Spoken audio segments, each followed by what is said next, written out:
चौकात किंवा रस्त्यांमध्ये बघतो की उतारा करून टाकलेला असतो किंवा लिंब टाकलेले असतात, मग ते म्हणजे आध्यात्मिक व्याधी का?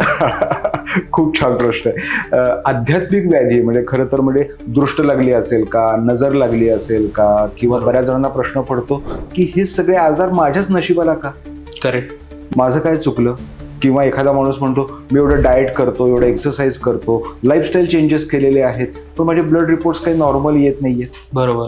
एखादी छान गृहिणी असते, छान सुखानं संसार करत असते आणि अचानक ब्रेस्ट कॅन्सर झालं, असं बघायला मिळतं. किंवा आपणही बघतो लोकांमध्ये एखादा अगदी निर्व्यसनी, शुद्ध शाकाहारी, नियमित वागणारा माणूस असतो, त्याला कसला ना कसला तरी कॅन्सर झाला असं आपल्याला बघायला मिळतं.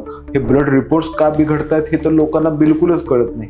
आणि विशेषतः अजूनही गावाकडे गेलं तर तुम्ही जसं म्हणलं की तो उतारा हे केलाय किंवा ते कुणाच्या तरी बाहेरचं आहे असं बोलतात त्याच्यामध्ये, की बाहेरचं आहे म्हणून ते केलं, कुलदैवताला जाऊन आलो, कुंडली कोणाला तरी दाखवली की त्या कुंडलीतच दोष आहे का वगैरे वगैरे.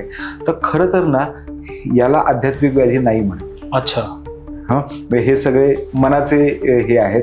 आयुर्वेद शास्त्र जे आहे ना, त्या आयुर्वेद शास्त्रामध्ये आध्यात्मिक व्याधी हा जो भाग अडॉप्ट केलेला आहे तो आपल्या भारतीय सांख्य दर्शनाप्रमाणे केलेला आहे. बर. तुम्हाला माहितीये की 4 वेद आहेत, हो, उपनिषद आहेत, आणि ह्या सगळ्यांच्याकडे पाहणारं, दर्शन देणारं शास्त्र म्हणजे दर्शनशास्त्र. बर. त्यातलं विशेषतः सांख्य दर्शन हे जे आहे ते सगळं भारतीय तत्वज्ञान जे आहे ते भारतीय तत्वज्ञानावर सगळं भाष्य हे सांख्य दर्शनानं केलेलं आहे. आणि सांख्य दर्शनातल्या अनेक गोष्टी या आयुर्वेदानं जशाच्या तसा अडॉप्ट केलेल्या आहेत. बर.